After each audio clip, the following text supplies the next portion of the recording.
Viewers welcome to Yaya twins channel. இன்றைக்கி நாம் பார்க்கக்கூடிய டிப்ஸ் என்னென்னா கர்ட் ரைஸ் சிம்பிளாக ஈஸியாக எப்படி ரெடி பண்ணுறதுன்றதை பற்றி தான் நம்ம பார்க்க போகிறோம். நிறையா பேர் நிறையா விதமாக செய்வாங்க. அதில் ஒரு விதமாக நம்ம ஈஸியாக எப்படி செய்கிறதுங்கிறத பற்றி பார்க்கலாம்.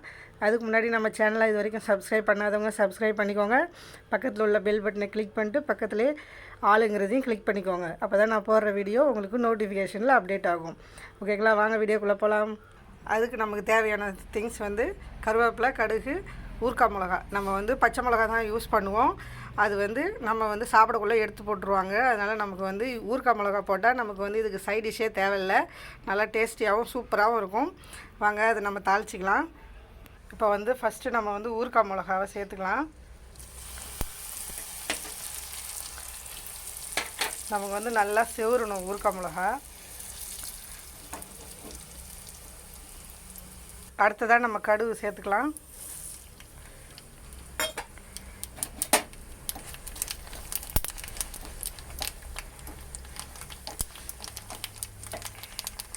கடுகு பொரிஞ்சதும் நம்ம கருவேப்பிலை சேர்த்துட்டு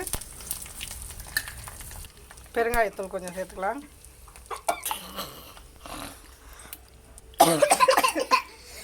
இப்போ நம்ம இந்த ரைஸில் நம்ம போட்டுக்கலாம். இது கூடவே நமக்கு தேவையான சால்ட்.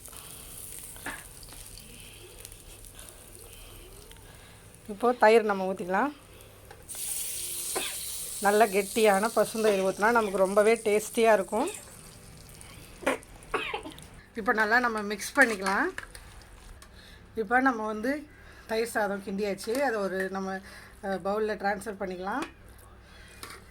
இதில் நமக்கு ஊறுகாய் மிளகா நமக்கு சைட் டிஷ்ஷே வேண்டியதில்லை. இந்த ஊறுகாய் மிளகாய் ரொம்பவே டேஸ்டியாக சூப்பராக இருக்கும். இருந்தாலும் நான் இதுக்கு ஒரு சைட் டிஷ் நான் உருளைக்கிழங்கு ரெடி பண்ணி வச்சுருக்கேன். இப்போ இந்த உருளைக்கிழங்கு தயிர் சாதம் வித் உருளைக்கிழங்கு ரொம்பவே சூப்பராக கர்ட் ரைஸ் ரெடி ஆகிடுச்சு. வாங்க சாப்பிட்லாம். இந்த வீடியோ உங்களுக்கு பிடிச்சிருந்துன்னா சப்ஸ்கிரைப் பண்ணுங்கள், லைக் பண்ணுங்கள், ஷேர் பண்ணுங்கள்.